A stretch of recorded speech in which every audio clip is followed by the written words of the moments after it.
दोस्तों नमस्कार। अगले महीने 5 राज्यों के विधानसभा चुनाव हैं।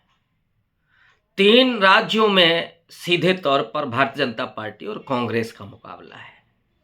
जबकि तेलंगाना में कांग्रेस और बीआरएस आमने-सामने है और उसी तरह से मिज़ोरम में भारतीय जनता पार्टी की हालत खस्ता है। क्योंकि जोरमथंगा जो वहाँ के मुख्यमंत्री हैं वो एनडीए में शामिल रहे हैं। उन्होंने तो यहाँ तक कह दिया है कि प्रधानमंत्री नरेंद्र मोदी के साथ वो चेयर नहीं शेयर कर सकते, क्योंकि उनका बड़ा विरोध है। और जो मणिपुर में बीजेपी ने आरएसएस ने किया है उसकी वजह से वो चुनाव हार जाएंगे अगर नरेंद्र मोदी के साथ सीट शेयर करते हैं। इन जो 3 राज्य हैं जहां पर कांग्रेस पार्टी और बीजेपी आमने सामने है, उसमें छत्तीसगढ़, राजस्थान और मध्य प्रदेश। छत्तीसगढ़ में बीजेपी के रमन सिंह 3 बार मुख्यमंत्री रहे हैं, लेकिन नरेंद्र मोदी ने उनको किनारे लगा दिया है। आज की तारीख में छत्तीसगढ़ में कोई भी बीजेपी का ऐसा लीडर नहीं है जो भूपेश बघेल और टीएस सिंहदेव जो डिप्टी सीएम है उनका मुकाबला कर सके। और वहां पर एक तरफा कांग्रेस पार्टी जीतते हुए दिखाई दे रही है। दूसरी तरफ मध्य प्रदेश है जहां यह माना जा रहा है कि मुख्य मुकाबला जो बीजेपी और कांग्रेस के बीच है उसमें कांग्रेस को एज है। कांग्रेस अभी 21 है और 21 इसलिए भी है कि भारतीय जनता पार्टी के बीच आंतरिक बहुत कलह भी है। शिवराज सिंह चौहान को यहां नरेंद्र मोदी ने किनारे लगा दिया है। जो तमाम और सांसदों को उतारा गया है, नरेंद्र सिंह तोमर हों, फग्गन कुलस्ते हों या प्रहलाद पटेल हों, और फिर कुछ दूसरे और भी जैसे कैलाश विजयवर्गीय हैं, ज्योतिरादित्य सिंधिया हैं, इनके सबके अपने अरमान हैं। उस वजह से भी बीजेपी कमजोर लाइन पर है एक तरह से मध्य प्रदेश में।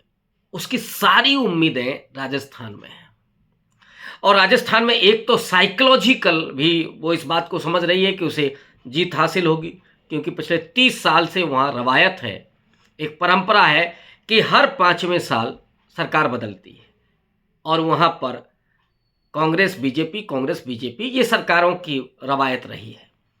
अशोक गहलोत ने मतलब उनके नेतृत्व में कांग्रेस पार्टी ने पिछला चुनाव जीता था। सचिन पायलट उनके नौजवान और बड़े ऊर्जावान प्रदेश अध्यक्ष थे जिन्होंने लगातार कैंपेन किया राजस्थान में। और अशोक गहलोत बहुत मजे हुए राजनेता, वरिष्ठ राजनेता, जिनको जादूगर भी कहा जाता है, जिनके अपने संबंध बीजेपी के भीतर भी बड़े रणनीतिक हैं, जैसे वसुंधरा राजे के साथ उनके अपने संबंध हैं। दूसरी तरफ जो अशोक गहलोत हैं उनके साथ जो बीच में फूटन हुई थी, जो टूटन हुई थी सचिन पायलट के साथ, वो भी अब दुरुस्त हो गई है। दरअसल अमित शाह का यहाँ चाणक्य नीति काम नहीं की और उनकी चाणक्य नीति में ईडी, सीबीआई, इनकम टैक्स ये होता है, फिर डर होता है और प्रलोभन होता है। सचिन पायलट मानेसर में ठहरे थे जब उन्होंने बगावत की थी हरियाणा के उस होटल में, और उस समय वो टच में थे बीजेपी के लोगों के। लेकिन इतनी बड़ी कोशिश कामयाब नहीं हुई और अशोक गहलोत ने बाजी मार ली। हालांकि वहां भी मामला बड़ा नजदीकी था। 200 विधानसभा सीटों पर जो चुनाव हुए थे उसमें से 100 सीटें ही प्राप्त हुई थीं कांग्रेस पार्टी को। वो बहुमत से एक आंकड़ा पीछे रह गई थी।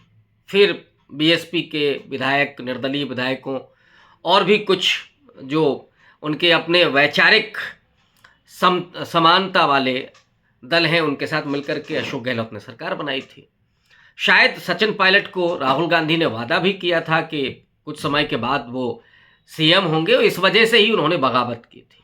लेकिन वो बगावत कामयाब नहीं हो सकी और 5 वर्ष होने को हैं, चुनाव घोषित हो गया है।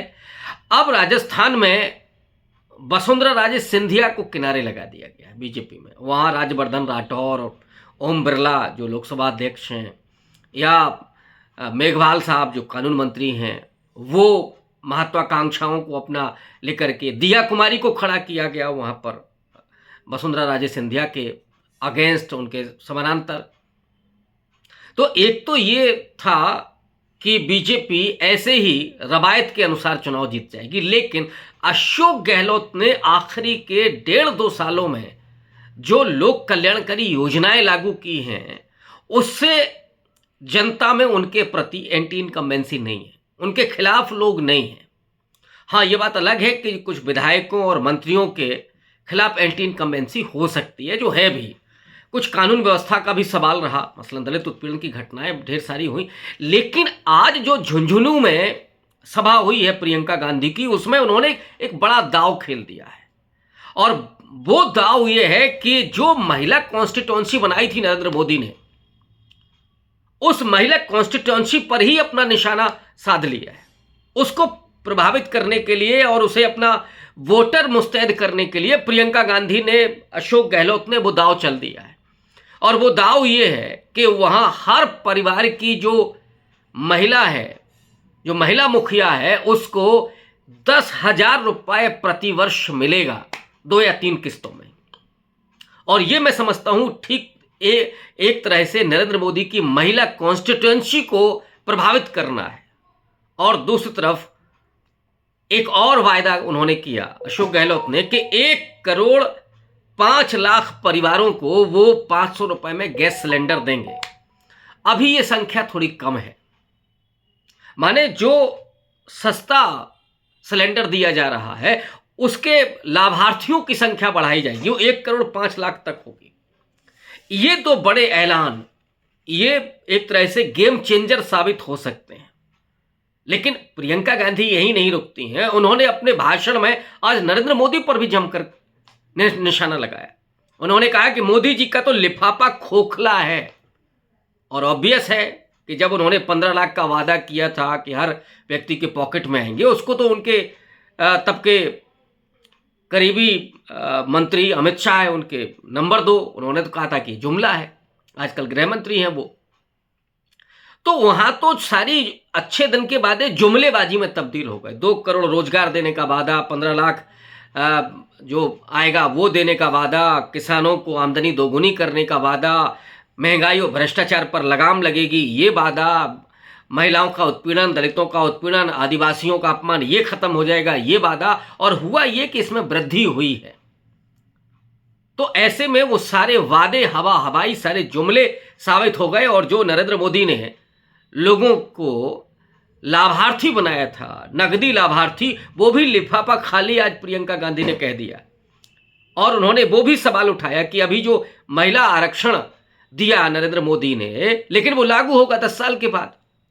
और जाति जनगणना की वो बात करते नहीं है, ये भी कह दिया प्रियंका गांधी ने। और प्रियंका गांधी ने सरकारी कर्मचारियों के लिए भी एक बड़ा वादा कर दिया, ओल्ड पेंशन स्कीम का। जो आज की तारीख में हालात हैं, जो शहरी मिडिल क्लास है, जो सरकारी कर्मचारियों का जो परिवार है, उसमें आप देखिएगा कि हर परिवार में बाप बैठा हुआ है बगैर पेंशन का और बेटा बेरोजगार बैठा हुआ है। क्योंकि मोदी जी ने तो उसके साथ जो किया वो तो छल साबित हुआ, वो तो एक तरह से जुमला साबित हुआ। और यही वजह है कि आज की तारीख में नरेंद्र मोदी की सारी लोकप्रियता और सारी विश्वसनीयता कटघरे में खड़ी हो गई है, जिसको प्रियंका गांधी अपनी तरह से एक लोगों की अपनी जुबान में कह रही है कि मोदी जी का तो लिफाफा खाली निकला। और महिला आरक्षण तो कांग्रेस पार्टी ने दिया था, पंचायती राज व्यवस्था में दिया था। पहले तो राजीव गांधी ने पंचायती राज व्यवस्था लागू की और उसके बाद फिर उसमें महिलाओं को भी वो प्रतिनिधि बनने का, अध्यक्ष बनने का वो भी अवसर दिया, वो भी वहां भी आरक्षण दिया। तो नरेंद्र मोदी ने जो भी वादे किए वो जुमला हुए। और राजस्थान में ये जो खेल दिया है आज प्रियंका गांधी और अशोक गहलोत ने, वो एक तरह से चुनाव का एक टर्निंग पॉइंट साबित हो सकता है। जो उम्मीदें भारतीय जनता पार्टी थी उस पर वो पानी फेर रहा है। और कांग्रेस जो थोड़ा असमंजस में थी, वो भी एक तरह से अब पुख्ता होने जा रही है इन 2 वादों के साथ। और इसलिए मैं कह रहा हूं कि ये दांव बड़ा साबित होने जा रहा है और नरेंद्र मोदी इसमें चक्कर ही नहीं खाएंगे, चित्त होंगे। शुक्रिया।